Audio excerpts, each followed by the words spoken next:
Deus, muito obrigado por essa oportunidade e de novamente nos reunirmos nesse sábado especial, no final dessa semana, no mundo que está mudando tanto e tão rápido. A gente precisa desses momentos para enxergar nossa posição, entender por que estamos aqui, lembrar de para onde a gente está indo, da importância de manter o foco e do crucial que a presença de cada um de nós nas nossas vidas, nas nossas interações para juntos mantermos nessa trilha para o céu. Eu peço pelo Espírito Santo, eu peço pela sua misericórdia que nos ajude nesse caminho estreito, a gente realmente conseguir avançar até o final. Eu agradeço por essas coisas, em nome de Jesus. Amém. Muito feliz de estar aqui com vocês de novo e depois poder estar juntos. Eu estava já entrando diretamente no tema, né? Eu estava ultimamente, enfim, pensando muitas coisas que tenho observado com relação à política exterior, a relação entre esquerda e direita e enfim, o mundo continua avançando, acontecimentos estão tipo mudando o mundo como a gente o enxerga. A gente sabe, por exemplo, há poucos meses a chegada do chat GPT e, enfim, a inteligência artificial. A gente tem até dedicado tempo com o Ancião Parminder, né, aprendendo sobre implicações com relação a isso. Mais uma variável super importante nessa guerra de informação, né, que a gente sabe que estamos, assim como começou lá no céu também. Mas, enfim, eu estava também observando algumas coisas, voltando para alguns vídeos, e me chamou um pouco a atenção voltar para alguns vídeos dos Vespers. Esses Vespers que são mais ou menos 20 estudos que a Anciates fez, e que por volta de, se eu não estou errado, foi em junho já, basicamente estamos fazendo um ano desde a última apresentação pública que nós temos dela, e fiquei pensando, né, foi muito significativo para mim, para todos, acho que foi, né, tantas coisas que a gente aprendeu, mas eu tô mais eu fiquei pensando nas últimas 3 apresentações, e não só as últimas 3, mas na verdade a razão do início dessas apresentações, ela em vários estudos ela foi colocando, e lembrem que a gente está falando de tal coisa, porque no início tal pessoa fez uma pergunta, e daí a gente foi pulando por uma coisa para outra para tentar explicar essa pergunta. Não sei se alguém de vocês talvez lembra qual era essa pergunta inicial, principal, que de certa forma deu origem aos temas dos Vespers, e ao mesmo tempo é uma pergunta relacionada com os últimos 3 temas dos Vespers. Soltando essa pergunta assim, talvez alguém queira chutar um pouco. Talvez até lembra. Enquanto isso, eu vou colocá-lo aqui.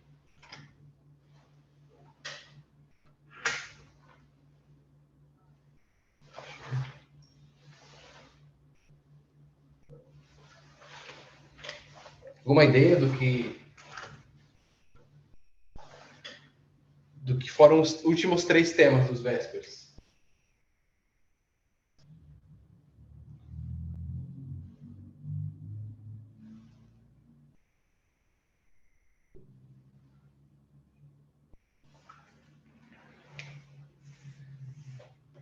Vou falar aqui para colocar alguém.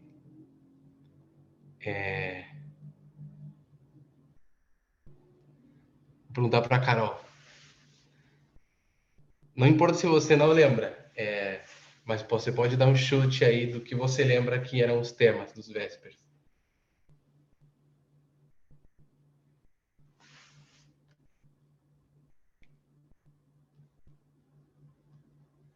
Era navegando do simples para o complexo,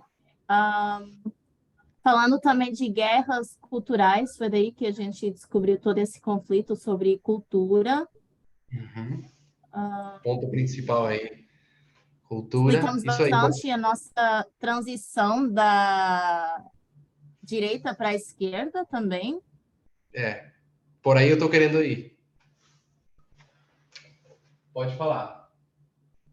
Estou pensando.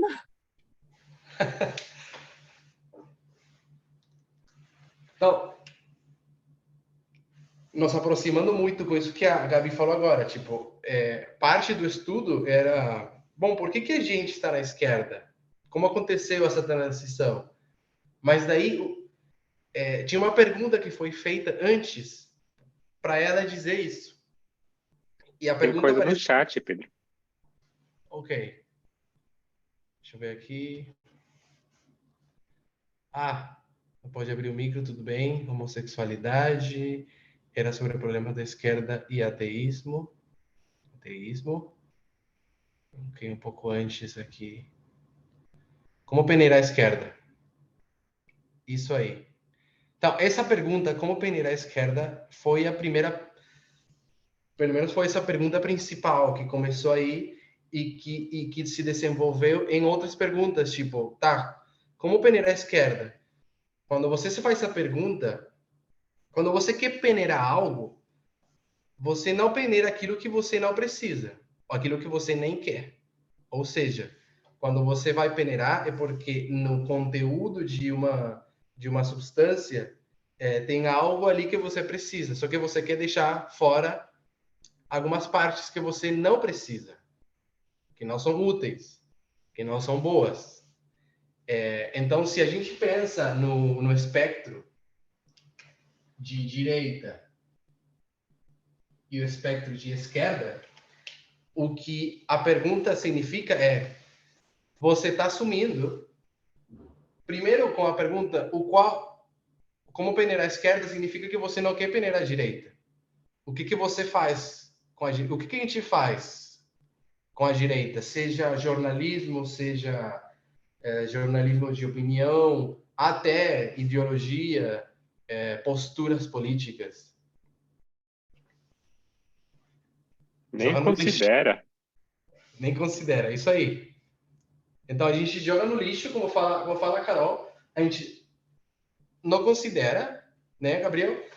E fica para fora. Então quando ela foi feita essa pergunta, tipo, então a gente como peneira esquerda porque a gente está sumindo e de longa data para nós estão aí todos os artigos constantemente sendo traduzidos também no Media Broadcast Brasil, que a nossa fonte de informação ela pertence e ela está situada nesse espectro aqui. Mas daí a Ansiatese ela fala, mas nem tudo que eu leio eu posso compartilhar. Vocês até podem lembrar, tipo, tem artigos que eu gostei muito uma parte, mas era só um pedacinho assim, eu nem coloquei. Tipo, eu nem botei no Media Broadcast para vocês lerem, porque tinha tanto conteúdo ruim que por só essa porção tão pequena não valia a pena. Daí ela pode até pegar emprestado o conceito, o que seja que foi útil e usar de uma outra forma, mas não o artigo. Então, ela foi assim bem clara em dizer que ela só compartilha realmente artigos, primeiro, que são necessariamente úteis ou relevantes para o que ela entende que é para a gente, né? Obviamente tem muito conteúdo bom, conteúdo em espanhol se fala factual, não sei se em português me corrigem aí se é igual, tipo que ele é verdadeiro, tem muito, mas o que é relevante, o que é importante tocar é, é algo mais específico. Então, daí, se uma fonte de informação possui um 90% útil, 95% útil, ela já considera a possibilidade de isso aqui dá para compartilhar. Então, tem várias mídias, tem vários jornais que encaixaria nesse espectro aqui da esquerda. E depois, quando se faz a pergunta como você peneira a esquerda, ela diz, mas e por que a gente está na esquerda, no primeiro lugar? Então aí começou essa trilha de, ok, por que fomos para a esquerda? Bom, vamos entender a direita, para entender por que a gente saiu de lá, por que estávamos lá, e o que é que de lá a gente precisa ficar esperto. E fizemos uma... Bom, vocês lembram, né? São coisas que ainda a gente precisa revisar e continuar crescendo, são coisas muito, muito, muito boas. Muito desenvolvimento da verdade saiu daí. E eu quero resgatar um desses princípios importantes. A gente falou, e ela usou muito a palavra ethos.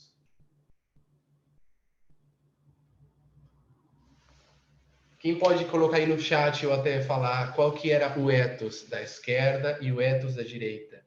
Ou até, eu gostaria que alguém primeiramente definisse em suas palavras o que é ethos. E depois dizer o que é o ethos da esquerda e o ethos da direita.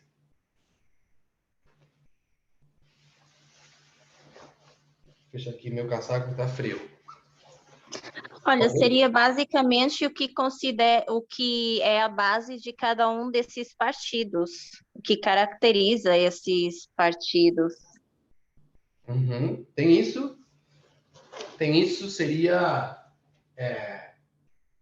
o que define as duas posições, o que é o princípio fundamental da ideologia de um lado ou do outro. Eu acho que, parafraseando, a gente pode usar muitas palavras. Não estou indo para a definição de... Aqui a Gabriel colocou conjunto de convicções, filosofia, cultura. Então, você tem etos diferentes. Tem algum tipo de filosofia e convicção que é característico daquele que está na direita e daquele que está na esquerda. E quanto mais eu fico pensando na definição que ela deu, não sei se é uma coisa que ela tirou só pelo estudo profético, a minha impressão é essa. Não li num artigo específico que definissem dessa forma, mas a conclusão que ela dá, tipo, eu tenho, né, reconsiderado mais, pensado mais nisso e fico assim, uau, é uma diferença muito, uma forma de dizer a diferença muito boa. E é isso. Aqui alguém colocou liberdade acima da igualdade e vice-versa. Beleza, onde que ficaria o ethos de liberdade acima de igualdade? De que lado a gente coloca?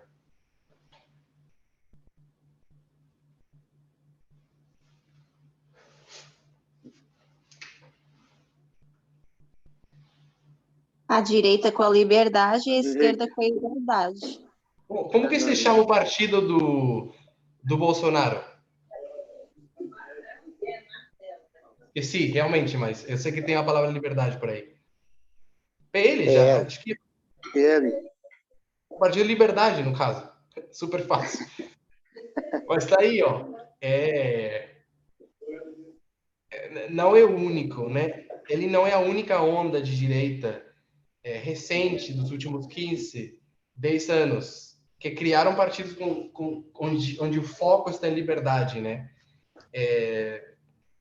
A Argentina tá passando por um processo muito interessante, para não dizer perigoso também, Partido Liberal, isso. Onde pela primeira vez está prestes a ganhar, né? A Argentina está prestes a acontecer um evento muito semelhante como aconteceu com Bolsonaro, como aconteceu com o Donald Trump. Alguém falou, não sei se escutei uma coisa. Desculpe aí. Então, tem um libertário, né? que também tem seu próprio partido e o mais importante da vida, o que determina qualquer decisão é liberdade para esse partido. Então, enfim, a liberdade fica acima da igualdade.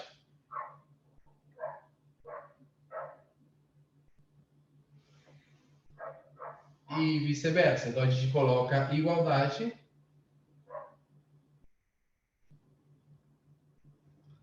acima de liberdade. A gente sabe que os dois princípios são importantes, são bons. Deus os deu. E Deus os garante. Mas precisam ser entendidos de forma correta, precisam ser aplicados de forma correta e tudo mais. Mas mesmo assim, essa frase igualdade acima de liberdade ou liberdade acima de igualdade, esses termos em si, eles precisam ser colocados em contexto. Ou seja, igualdade por cima de liberdade não necessariamente significa que tudo que você aplicar porque está nesse formato é bom ou correto. Alguém pode pensar de uma forma, imaginar alguma situação onde igualdade por cima de liberdade pode ser um erro? Eu quero fazer esse exercício com vocês, porque não é que significa que você sempre vai pegar tudo. Não, são frases, elas explicam muita coisa, mas elas também são bastante limitadas. Não é que você vai pegar toda a liberdade e vai colocar abaixo da igualdade. Alguém consegue pensar? Vamos tentar fazer esse exercício. Pedro, Pode falar. vou falar. Eu acho que mesmo tendo igualdade, eu acho que tem limites, assim com a liberdade. Mesmo a gente tendo liberdade, a gente também tem limites. Poderia ser assim? Até aí, eu também concordo. Mas você conseguiria pensar numa ocasião... De que forma você limitaria a igualdade? A minha igualdade, desde quando eu não vou tirar a igualdade do meu próximo, né? Ok. E a liberdade também, desde quando que eu não tiro a liberdade da pessoa que, né? Também, da mesma forma. Ok. Obrigado aí. Tem duas mãos Pedro. levantadas. Acho que primeiro foi... Quem mais queria falar aí? Ai, perdão, não vi as mãos levantadas. Mas já que tu tá falando, vai aí e depois a gente vai com eles. Eu estava pensando agora no exemplo, não sei se serve para o que você quer explicar, mas um dos exemplos que a Tess usou bastante nas aulas dela foi o caso do bolo, né, que fizeram para o casal homossexual. Ela usou bastante esse exemplo para mostrar como a igualdade e a liberdade para fazer essa diferença. Ok? Eu não lembro como é que foi o nome desse caso. Também não. Mas assim, quando você usa esse caso, você vê ele como um exemplo de uma boa ou má aplicação de qual das duas? Por exemplo, eles acharem que têm a liberdade de não fazer o bolo para esse casal homossexual e irem contra a igualdade que deveria ser aplicada, no caso. Ok. Só E porque eles você... são donos de uma padaria ou de uma loja de bolos, eles acham que não, é meu e eu decido como fazer, eu tenho a liberdade de decidir como fazer. Perfeito. Só para relembrar as pessoas que talvez não lembram ou não ouviram. Tipo, chega um casal de gays, eles querem um bolo e tem esse dono da padaria, ele era uma pessoa cristã e decidiu não fazer o bolo para esses clientes, explicando que ele não faria porque ele não apoia o casamento homossexual e tal. Ele foi denunciado, isso foi para a corte e tal, enfim. Isso começou uma discussão. Não é a primeira vez que acontece, mesmo lá nos Estados Unidos. E já ganhou um lado e ganhou outro, em diferentes casos, dependendo do estado também. Mas o ponto é, quem tem liberdade? Será que o dono da padaria tem a liberdade de dizer: eu decido a quem vendo, eu decido quem são os meus clientes, ou o direito de igualdade de tratamento, de acesso a diferentes serviços que funcionam na sociedade. Será que ele, pelo uso da sua liberdade, pode colocar ela acima da igualdade que a outra pessoa também tem, e que tem perante a lei? E isso cria um conflito, né? Então, quando a igualdade e a liberdade entram em conflito, o que a gente entendeu nesse exemplo específico que a Gabi está falando é que a igualdade deveria ficar acima. E essa questão já foi decidida várias vezes em outras questões, como, por exemplo, bem antes, hoje seria super lógico, mas em alguma época se discutia se uma escola privada, uma pessoa que era dona de uma escola e não queria ter pessoas pretas na escola, essa pessoa era dona da escola. E, entre aspas, podia decidir quem entra ou não, quem pode ser estudante. O Estado interveio, acho que se fala assim, e disse: não pode ser desse jeito. Você, se vai ter uma escola e você vai providenciar esse serviço para a sociedade, eu vou colocar meu pé acima da tua liberdade e te obrigar a permitir a entrada de todo tipo de criança, sejam negras, sejam brancas.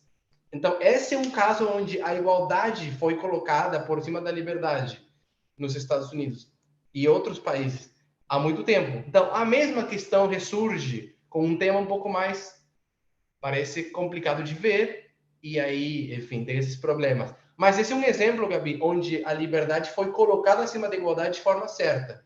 Agora, eu quero procurar um exemplo, e agora eu vou deixar para o Gabriel falar, onde a igualdade pode ser colocada acima da liberdade, mas não é a forma certa. Qual seria? Oi, Pedro, obrigado. Eu vou arriscar aqui dar um exemplo atual e recente. Na verdade, não tenho certeza o que motivou, né, esse posicionamento que Lula tomou, né, nessas semanas passadas, quando convidou o presidente da Venezuela, né, Okay. que é assim, eu acho que há um consenso, né, que ele é um autocrata e que tem inúmeros problemas com direitos humanos, né, no governo dele, no país. E eu vou dizer que Lula o tratou, né, com bastante igualdade, assim, né, como sem preconceito, né? Eu acho que foi muito problemático e muitos assim identificaram isso como um enorme problema, né? Porque não é assim que você pode tratar alguém que está abertamente assim ferindo princípios básicos dos direitos humanos, né? Da convivência, né? Então eu acho que ele, né, como sendo da esquerda, né, assim, para mim seria um exemplo, né? Um exemplo onde ele achando que está colocando a igualdade como principal, ele cometeu um erro. Seria? Sim, eu acho que ele tentou trazer essa cara de, vamos tratar ele sem preconceito, vamos ouvir o que ele tem para falar, né? Queremos ouvir a sua versão, né? A sua narrativa, né? Foi a palavra que ele usou, né? Enfim, para mim isso é um discurso que vem dessa, né, da ideia, né, de tratar alguém com igualdade, né? Mas nesse contexto, né, vamos dizer, tratar um abusador, né, com igualdade é fora do lugar.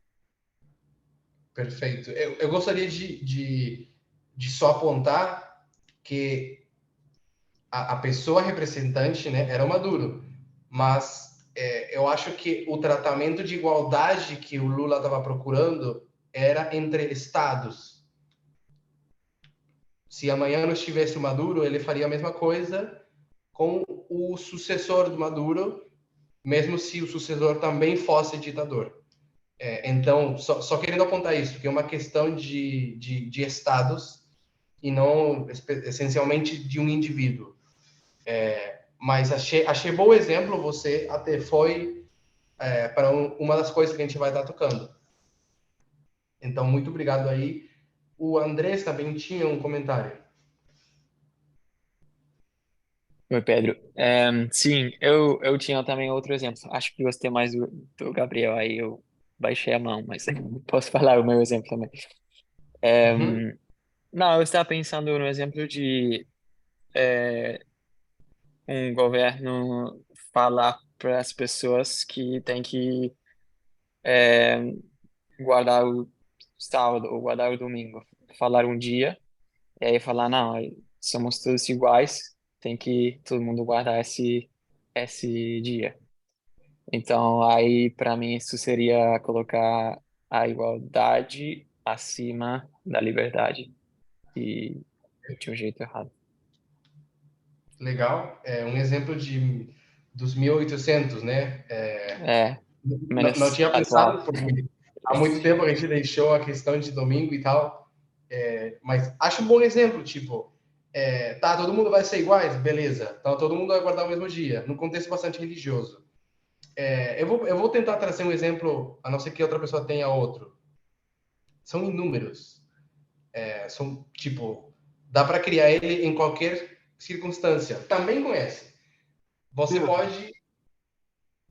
Ô, Cris, desculpa, eu não pode consegui lá. terminar. Assim, eu não é nem tanto um exemplo que eu queria dar, era mais uma pergunta, talvez um comentário assim, Tudo bem. porque eu fiquei um pouco confuso, porque, tipo assim, até agora eu nunca tinha pensado que poderia haver algum problema ou que fosse errado em alguma circunstância colocar a igualdade acima da liberdade. Tipo assim, até agora, eu sempre, para mim, a fórmula sempre tava bem simples, assim, tipo, sempre que você colocar a liberdade acima da igualdade, em algumas circunstâncias, na maioria das vezes, para mim, iria ser ruim, sabe? Uhum, Mas quando uhum. você nunca vai ser ruim quando você coloca a igualdade acima da liberdade, assim.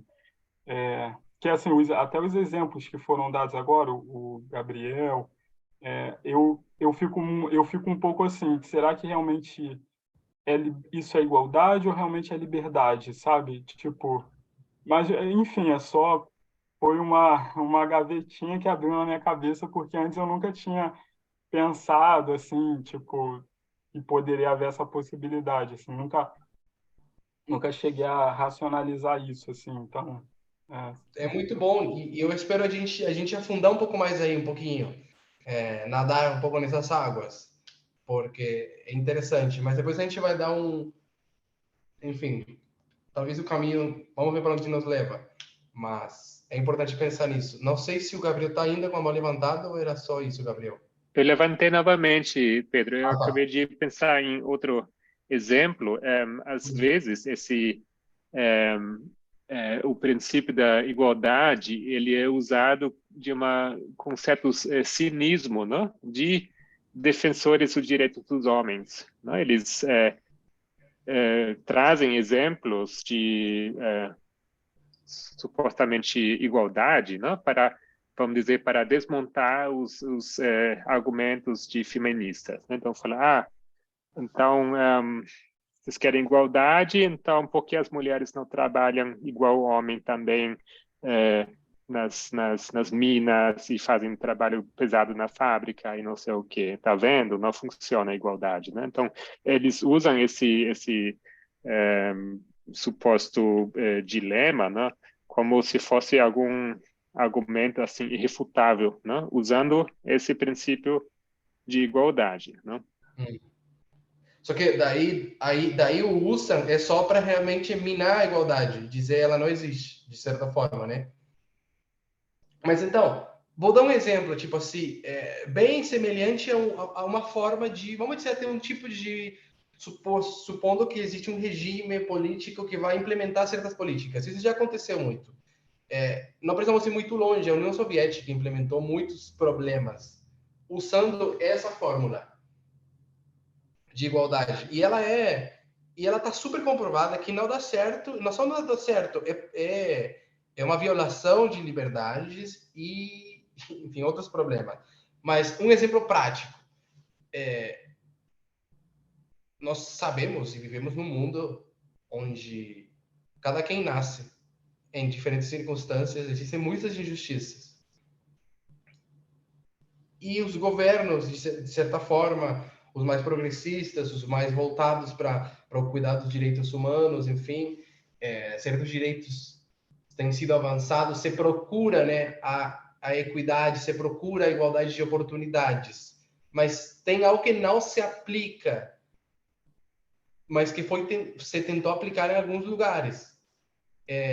Por exemplo, se você vai para uma comunidade onde tem milhares e milhares de pessoas, milhares e milhares de casas, de famílias, umas têm mais que as outras, umas são mais ricas, outras são mais pobres, outras estão mais no meio, tudo bem. O que a gente vai fazer, um exemplo, a gente vai aplicar uma política de igualdade, então a gente vai tirar de todos aqueles que têm acima de tanto, e a gente vai dar para todos os que têm abaixo de tanto, e vamos deixar todos iguais, com a mesma renda, com o mesmo tipo de, sei lá, a mesma casa, o mesmo nível de vida, talvez isso signifique que todo mundo fica um pouco mais baixo, vamos supor.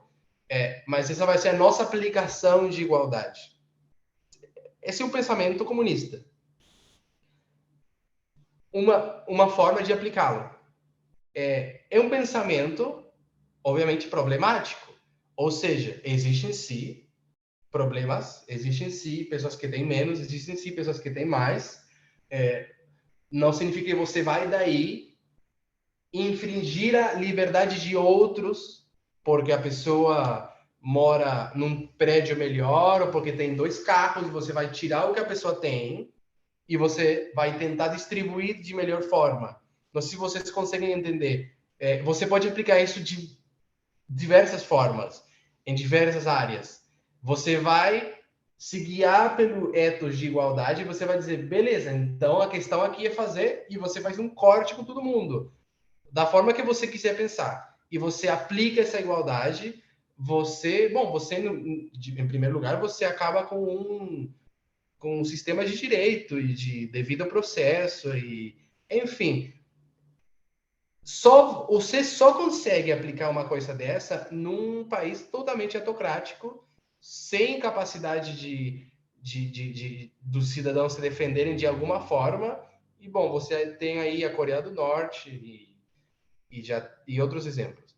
Não sei se ficou claro esse exemplo, ou alguém quer rebater ele. Não sei se, Gabriel, você está ainda com uma levantada de antes ou é outra?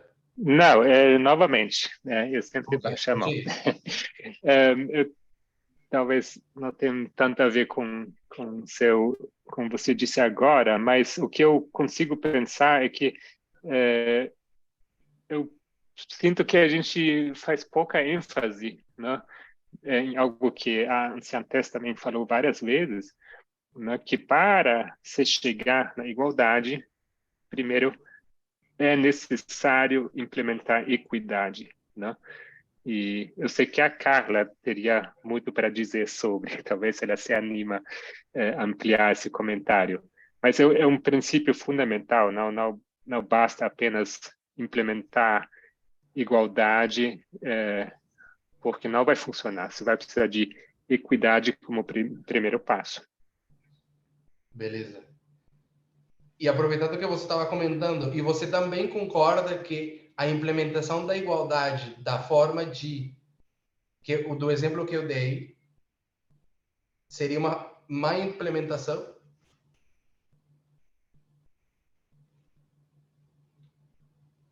Eu acho que eu não entendi todo o seu exemplo, para ser sincero. Você vai implementar um sistema onde você vai decidir, como política de governo, que todo mundo vai ser igual. Então, você vai destruir as classes sociais e você vai criar uma classe social só. Pela força, porque é a única forma de fazê-lo, entendeu? Sim, você deu o exemplo da Rússia, né? E a gente sabe que isso foi algo que apenas existiu, vamos dizer, no programa do partido, né? Mas que houve muita corrupção, houve sim uma classe, né, de privilegiados que se aproveitou, né? Então, uma real igualdade nunca existiu nesse Tu fez um bom modelo, né? ponto, porque eu quis deixar para fora isso. Eu quis deixar para fora de que havia corrupção, de que se havia uma classe amiga do partido político que não vivia na mesma igualdade, mas eu queria me focar só na implementação social da igualdade entre as pessoas, porque eu acho que a gente precisa pensar nisso. A gente precisa conscientizar e entender que a fórmula, só porque está escrita dessa forma, não significa que onde seja que você a aplique é boa. O que quero dizer é, não se que você me diria se o Partido Comunista não fosse corrupto, fosse um partido não corrupto, não roubou, não havia classes privilegiadas nem entre eles. Eles realmente conseguiram criar só uma classe social. Eu diria que ainda assim provavelmente iria falhar, né, essa ideia, porque são processos que levam tempo, né, e você não pode apenas com uma política convencer, né, uma população que nem sequer entendeu, né, que não entende de fato o porquê, né? Eu acho que tem que ser através da educação, né? Isso leva tempo. Isso, que seria o que o resto de países fazem, países democráticos. O que quero dizer é que o que eles implementaram, ou teriam que implementar se alguém quisesse fazer, é tirar de outros, pela força, porque não te pertence. Então, é um exemplo de quando você coloca acima da liberdade, você não pode sempre, e em muitos casos, você não pode infringir a liberdade da outra pessoa só porque você quer implementar um regime igualitário, entendeu? Você pode, sim, em ocasiões, falamos do bolo, falamos de problemas raciais, problemas de sexismo, problemas de equidade, você vai, sim, usar a lei e dizer, não, você não tem a liberdade de discriminar. Não, você não tem a lei de dizer que tua forma de ver as coisas te permite fazer tal discriminação. Esse é um exemplo. Não vou permitir as empresas só contratarem tal tipo de pessoas. Mas você pode se ir tão longe como realmente tirar a liberdade de pessoas. Então, os governos têm percebido que, não, você precisa conseguir, se você quer uma igualdade melhor no futuro, leva tempo, é com outro tipo de políticas, é com educação e é um processo. Tudo bem. Deixando esse tema já de lado, aqui a gente se confronta com um ponto interessante. Esquerda e direita. Se alguém te pergunta, vou pegar uma parábola. Se alguém te pergunta, você é cristão ou ateu? Você vai dizer que você é o quê? Você vai dizer, não, eu sou cristão. Tá. Quando você é colocado num campo, nesse caso aqui, cristão vai ser essa esquerda. Você vai descobrir que dentro desse campo que você chamou de cristão tem muitas variações dentro dele. E quando você diz, não, eu estou realmente nesse aqui. Esse daí depois vai virar maior aqui embaixo. E ele vai ter de novo uma experiência assim, não, eu sou desse lado aí, só que dentro dele também tem essas variações. E daí eu sou desse aqui. A gente passa por isso não só nesse aspecto, tipo, a gente pode dizer que somos cristãos, mas a gente vai ter que explicar muito mais que tipo de não cristão somos, para as pessoas não se confundirem, né? E a mesma coisa acontece com outro tema super importante, super falado pela gente. Não havia lido aqui, a Carol colocou Cuba. Cuba é um bom exemplo disso. Um bom exemplo onde, bom, igualdade não tem, e infelizmente liberdade também não. Uma aplicação de igualdade completamente autocrática, que deu errado.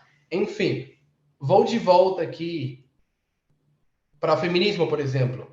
Se alguém te pergunta, você é feminista ou você é dos direitos dos homens? Você vai dizer que é feminista. Mas se alguém te diz, você é feminista como tal pessoa ou tal grupo? Ah, não. Isso aí ele se chama de feminista, mas isso não é. Aí cairia o feminismo liberal, o feminismo cultural, etc. E assim por diante. Com a esquerda também. A gente fez sim uma transição de direita para esquerda, mas tem problemas. Tem aspectos de esquerda que com os quais a gente não, os quais a gente precisa ver que tem problemas aí, que são problemáticos. Mas é aí onde eu achei que a definição de igualdade e liberdade continua sendo muito, muito acurada com relação ao ethos da esquerda. Então a gente vai entrar um pouquinho aqui em um ponto que o Gabriel também tocou um pouco no início. Eu vou ler de um artigo aqui que eu tenho.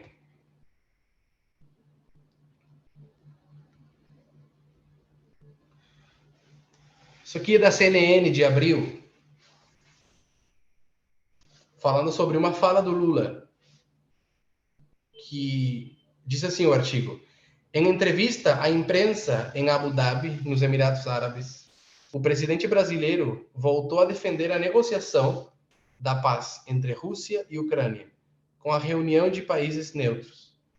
E ele disse: a construção da guerra foi mais fácil do que será a saída da guerra, porque a decisão da guerra foi tomada por 2 países. O presidente da República falou na ocasião que a guerra atingiu um patamar de difícil solução. O presidente Putin não toma iniciativa de paz, o Zelensky não toma iniciativa de paz, a Europa e os Estados Unidos terminam dando contribuição para a continuidade dessa guerra. Então, Lula foi bastante criticado por essa fala. Uma das críticas que ele sofreu, que foram feitas, né, por conta dessa posição, foram críticas duras por parte da União Europeia e dos Estados Unidos. Aqui um exemplo do que foi dito contra essa fala do Lula.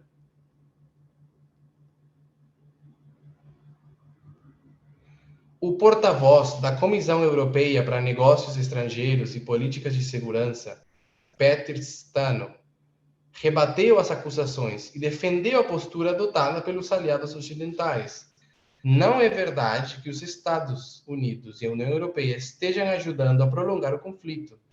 A verdade é que a Ucrânia é vítima de uma agressão ilegal, uma violação da Carta das Nações Unidas, afirmou o representante de Bruxelas. É verdade que a União Europeia, os Estados Unidos e outros parceiros ajudam a Ucrânia em sua legítima defesa, disse Stano, ressaltando que a outra opção seria a destruição do país, não ajudar. John Kirby, o porta-voz de Segurança Nacional da Casa Branca, acusou Lula de papaguear propaganda russa e chinesa sobre a guerra e disse que o petista estaria simplesmente mal orientado.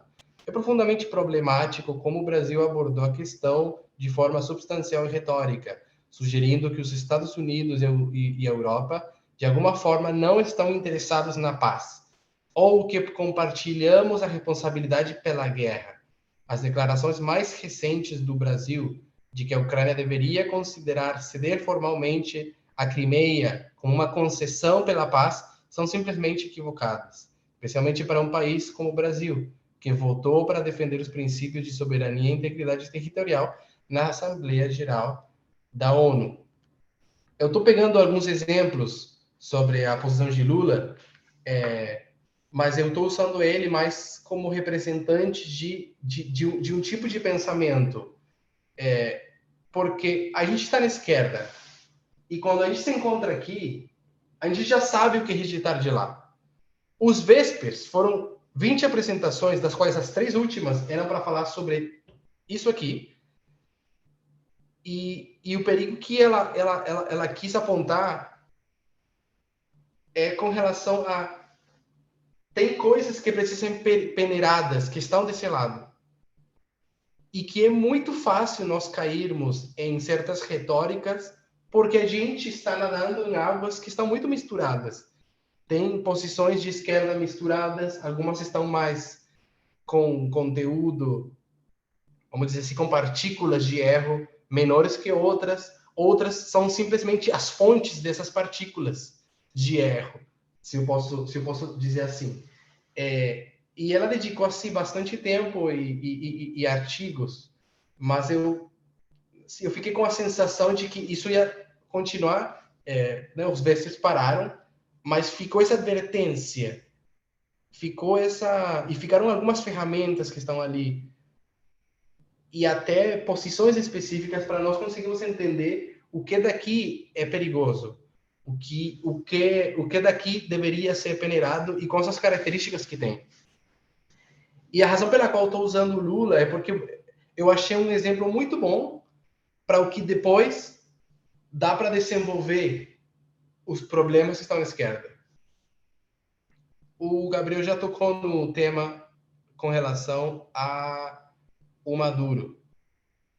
Eu tinha um artigo por cá que eu quero ler com vocês. Alguém mais já ouviu ou tem algum comentário, pensou algo diferente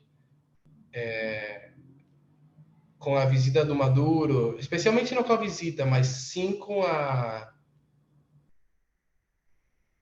as falas do Lula, ou a forma em que ele lidou com o Maduro, as coisas que ele disse. Alguém tem algo a dizer sobre isso? Estou procurando aqui o artigo que eu tinha aberto.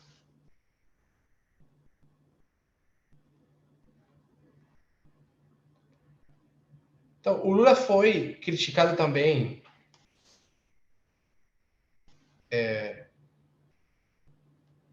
tanto por pessoas da esquerda e, obviamente, por pessoas da direita que aproveitaram disso. Mas ele basicamente, quando ele convidou Maduro, que em si, eu acho que não é o problema do Maduro estar, ele continua sendo, mesmo que de forma autocrática, ele é o governante do país, ele que ostenta o poder e deveria estar em instâncias de diálogo, onde outros países interagem com esse governo e se tenta chegar a alguma solução. Isolado totalmente é um outro tema, mas isolado totalmente não vai ser realmente solução. Mas aí o ponto foi que, em um certo momento da entrevista toda com Maduro, enfim, um recebimento muito, como se, enfim, o Maduro fosse uma pessoa muito democrática, ele explica e ele fala que o Maduro sabe, que todos sabem, que ele sofreu e foi vítima de uma narrativa construída pelos inimigos da Venezuela, o que for, construiu uma narrativa, e ela é tão forte, ela foi tão repetida, que é isso que todas as pessoas sabem, todas as pessoas acham que essa é a verdade. Ele disse para o Maduro: eu acho que você deveria explicar e dizer qual é a sua narrativa. E ele foi criticado. Eu tenho um artigo rapidinho aqui que eu queria ler, um trecho. É do site não sei como seria em português, mas assim se chama Human Rights Watch. E é o site onde se dedicam especialmente a publicar com relação a problemas de direitos humanos no mundo. E o artigo diz assim: depois de encontrar Nicolás Maduro essa semana, o presidente Lula deu a entender que a democracia está prosperando na Venezuela e chamou o enfraquecimento das instituições democráticas no país de uma narrativa construída. Como alguém que enfrentou recentes esforços para derrubar a democracia no Brasil, a gente lembra de janeiro de 2022, desse ano, foi frustrante vê-lo bajulando um governante tão autoritário. Não é segredo para ninguém que o governo de Maduro assumiu o controle do legislativo da Venezuela e subordinou o judiciário aos seus interesses.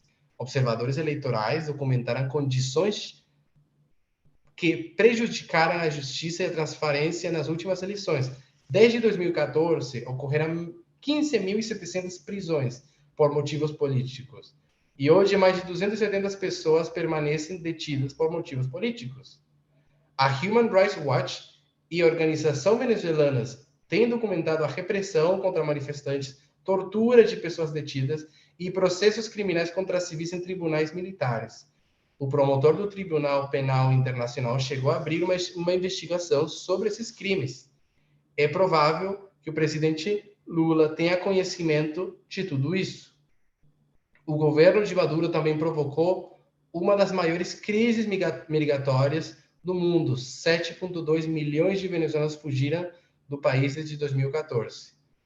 Quase 6 milhões para outros países da América Latina. O presidente Lula deveria aproveitar todas as oportunidades para restaurar a liderança que seus comentários imprudentes minaram e cumprir sua promessa de ser um líder na defesa e promoção dos direitos humanos em todo o mundo. A crise venezuelana e a crise migratória que ela gerou continuarão sendo um tema importante sempre que os líderes sul-americanos se encontrarem. E acaba. O presidente Lula deveria demonstrar apoio ao povo venezuelano, aos presos políticos, jornalistas ameaçados, doentes e famintos, migrantes e refugiados. E não falam aqui, mas eu vou incluir, e as mulheres, porque em regimes autoritários, onde nem tem justiça que funciona, devido aos processos, é onde mulheres mais sofrem, porque você nem tem os números, não temos nem as estatísticas dos tipos de sofrimentos, de coisas que acontecem lá, porque realmente a maquinária do Estado nem funciona. E acaba dizendo, além de usar todas as oportunidades que tenha para reformular sua posição sobre a situação na Venezuela. Só vou falar mais uma coisa antes de dar a palavra para o Gabriel, que ficaria para outro tema, mas é ali onde a TES quer entrar. Ela deu outros fatos políticos que aconteceram, que a gente poderia também ir para os artigos. Eu quis pegar algo um pouco mais local daqui, um pouco mais perto, porque aí bate na nossa realidade, a gente percebe certas coisas. Eu costumava muito, e às vezes até vou para assistir algumas coisas, mas eu tenho percebido que é muito mais útil ler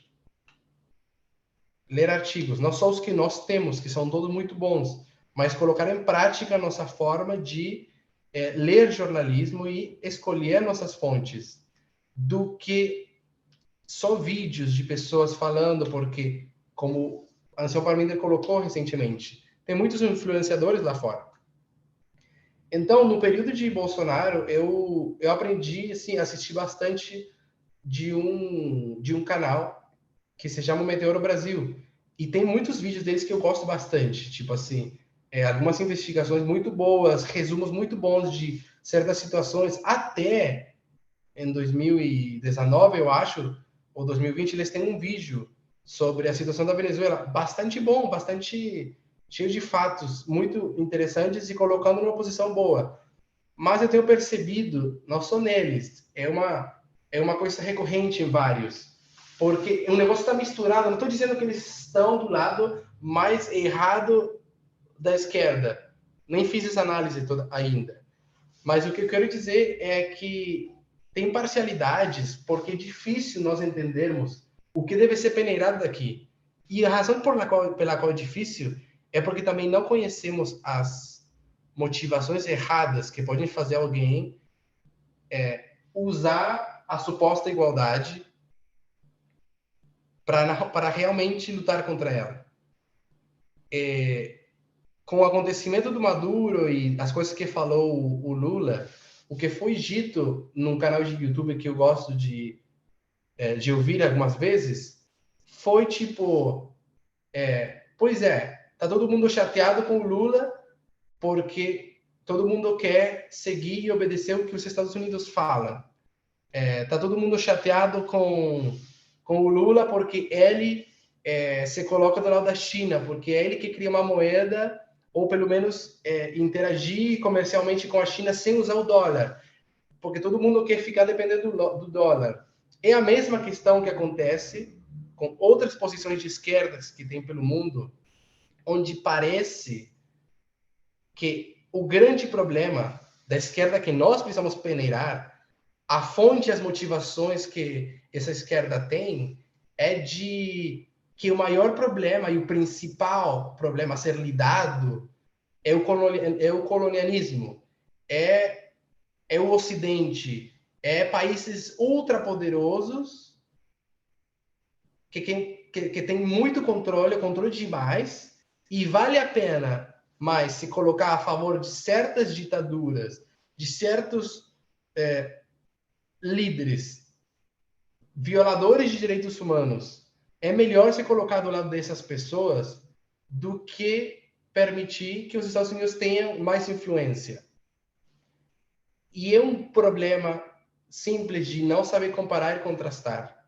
A gente tem dedicado, temos horas de estudo falando sobre o tema de, como se diz, problemáticas, estilos de governo e invasão e colonialismo também por parte dos Estados Unidos. Só que daí, e o que fez o presidente Lula, ele culpou a Ucrânia, ele colocou culpa na Ucrânia, que seria, numa parábola, seria a mulher, que ela talvez não seja perfeita, então, quem sabe, talvez ela fez alguma coisa, por isso ele bateu nela, né? Ele é agressor, mas assim, você tem que pensar que ele perdeu a paciência. E, tipo assim, ele se colocou do lado do agressor. E ele fez isso repetidamente. Mas não é porque ele simplesmente gosta muito do Putin. Tem um problema na esquerda, que é o problema do anti-americanismo, anti-ocidente. E esse anti-ocidente, às vezes, está baseado em razões legítimas. Tem coisas que têm sido muito erradas. A gente tem vídeo sobre isso, muito. Mas você pode ir e cometer o erro de acreditar que a fonte dos problemas é essa. Que a fonte dos problemas é porque tem muita...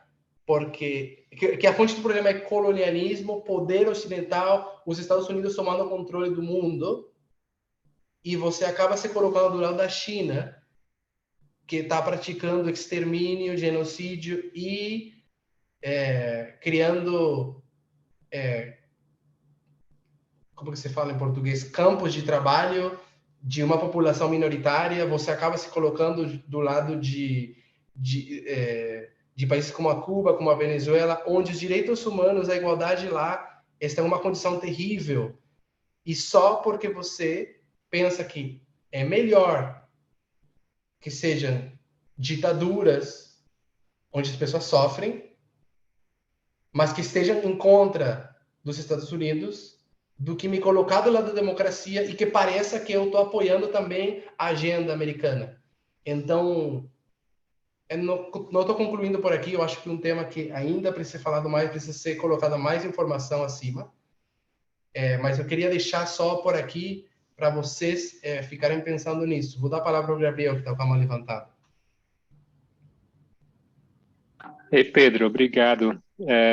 Sim, você, na verdade, já falou grande parte do que eu queria mencionar, né? Justamente esse assunto, né, do o não intervencionismo é realmente um ponto problemático. A Anciantes falou sobre isso também, né? E é aí onde muitas das fontes da esquerda, né, muitos dos pensadores da esquerda, né, acabam, e principalmente da esquerda latino-americana, né, acabam, eu acho que se perdendo essa ideia, né, do anticolonialismo. E a gente falou, né, dos problemas da invasão, né, do Iraque, por exemplo, né, e o que fica difícil argumentar, isso eu acho que devemos reconhecer, porque os Estados Unidos têm um histórico muito problemático. Eu acho que todos vocês viram, né? Faz nem uma semana que Trump abertamente falou assim que, infelizmente, não conseguiram tirar o Maduro do poder, porque se tivesse conseguido, tivessem colocado o Juan Guaidó, eles teriam entrado para pegar todo o petróleo da Venezuela. Foi assim as palavras dele, né, do Trump, né, mas não deu certo. Aí o que você vai falar, né? Então, essas ambições, né, colonialistas, elas são reais, né? E mesmo assim, a gente não pode perder de vista, né, a imagem, a grande imagem, né? Viver, sei lá, na Uganda ou na Rússia, né, não é melhor do que viver nos Estados Unidos, mesmo com todos essas políticas problemáticas, né, as concessões, etc., né? Falta de postura quando deveriam se posicionar e não o fazem, né? Mas sim, de fato, né, é por aí que as coisas da esquerda, extrema esquerda, né, se misturam também com ideias do libertarianismo, né, que também são fortes críticos do intervencionismo, não? Então, é só isso que eu acho que concordo com o que você disse. Bom, é isso mesmo. Tem mais coisa para dizer como isso que você colocou, que o que acontece com a extrema esquerda e essa posição isolacionista, contra de todo tipo de intervencionismo, acaba criando mais violações de direitos humanos só pelo nome de não intervencionismo, como se fosse a solução dos problemas. E intervencionismo é uma prática que em ocasiões é correta. E se a gente continua só consumindo informação de esquerda, de Instagram, do YouTube, de pessoas que falam, tá muito contaminado de coisas de esquerda que não são reais. Deus acredita no intervencionismo. Deus sabe. Obviamente, ele faz de forma correta, no momento certo, na quantidade certa. Mas intervencionismo é importante. Ele é real. É difícil de falar esse tema, mas ele é. E um ponto que a Tess enfatizou muito foi que, e os que vivemos a experiência dela no Brasil, porque foi no Brasil que aconteceu, que ela explicou Ipsos. Pode voltar lá a falar aos estudos sobre Ipsos, o que essa batalha representava, 2016, o papel profético da Hillary Clinton, por que o Putin, que é amado pela extrema esquerda, especialmente na América Latina, amado por outros ditadores, mas também amado, não amado, mas tem uma boa amizade com a extrema direita. Por isso que havia uma aliança com o Trump, havia uma aliança com personagens importantes do jornalismo da extrema direita americana, ainda se dão bem, defendem ele por acima da Ucrânia. Aconteceu muito com o Tucker Carlson, da Fox News, que já saiu da Fox News, mas enfim. O ponto... acho que perdi ele agora.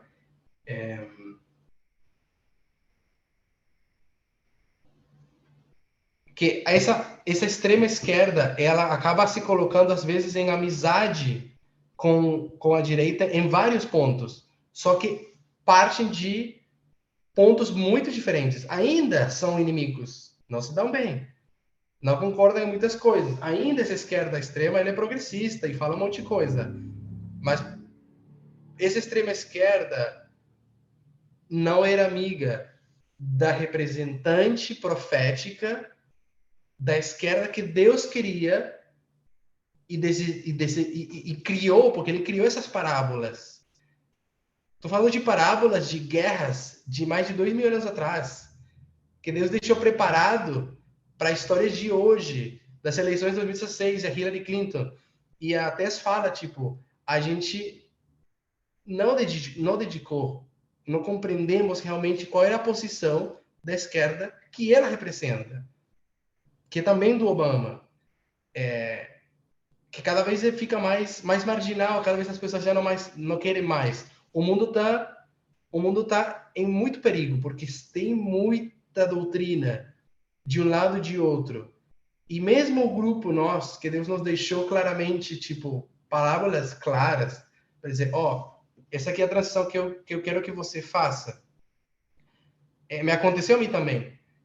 A gente se sentiu mais voltado, mais afim de nos aproximarmos para a esquerda, que ele não ressaltou. Em política de Estados Unidos, eu senti que me aproximava mais ao Bernie Sanders. Mas a Hillary Clinton teve que ganhar uma eleição contra ele. Dentro do Partido Democrata, ele foi o outro. E Deus disse, não, é ela que representa. O Bernie Sanders, que não é tipo o pior do mundo, uma pessoa interessante e tal, mas ele tem mais nexos com essa extrema esquerda, que são as coisas que precisam ser peneiradas, e o feminismo e a igualdade que a Hillary defendia era o mais correto, mas a gente não tem muito conhecimento sobre, a gente não dedicou muito sobre. A gente precisa ir aí, compreender esses princípios aí. A razão toda pela qual o Putin não queria ela na presidência e ajudou o Trump a ganhar é porque ela era uma pessoa, era da esquerda, sim, era progressista, sim, era feminista, sim, mas acreditava em intervenção, acreditava que não ia deixar a um ditador destruir democracia em outros países, tomar controle de outras coisas. É um tema complicado, o intervencionismo é complicado, mas é uma mostra ali, né, de nós entendermos como Deus pensa realmente, como Ele espera que a gente pense. E nós estamos em grave perigo na América Latina, porque a América Latina é o local mais difícil para entendermos a esquerda e para nos posicionarmos bem, porque acabamos de vivenciar isso. Nós sabíamos que, eu não sou brasileiro, mas a Lara Alice é brasileira, todos vocês são, a maioria de vocês votam aí, tínhamos que nos posicionar e nos colocar do lado certo, mas que no final é simplesmente o lado menos pior. Temos que ter o cuidado de entender que nós escolhemos pelo lado menos pior, porque realmente tinha uma ameaça total à democracia e dos direitos humanos e dos direitos das mulheres no fim. Íamos para esse lado, então, mas não significa que toda a postura, né, do partido político atual é sempre correta. Dentro dele tem, obviamente, variedade de pessoas e de posições, mas é só isso. Eu quero ressaltar essa importância de entender as motivações erradas que levam a posições erradas na extrema esquerda. Vamos falar mais sobre, foram ditas algumas coisas aqui, e como peneirar isso, porque está todo muito misturado. E temos que conseguir tirar de fora. Alguns exemplos foram dados aqui e, enfim, espero que a gente possa meditar mais sobre isso mais para frente. Se alguém tem um último comentário ou até ficou dizendo, gente, não entendi nada, a gente pode falar mais sobre. Tem um microfone aqui aberto, a Rosângela quer falar?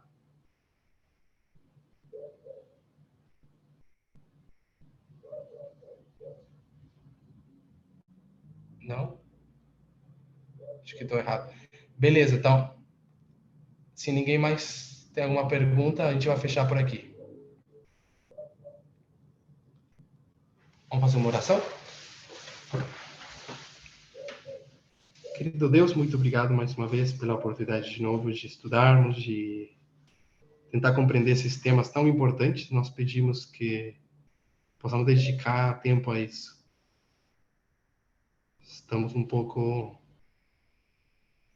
distraídos com muitas coisas, mas o mundo está avançando rápido para cenas para as quais temos nos estado preparando. A gente precisa entender que temos que estar com a guarda alta, sempre atentos e usar de forma sábia os recursos que o Senhor nos deu.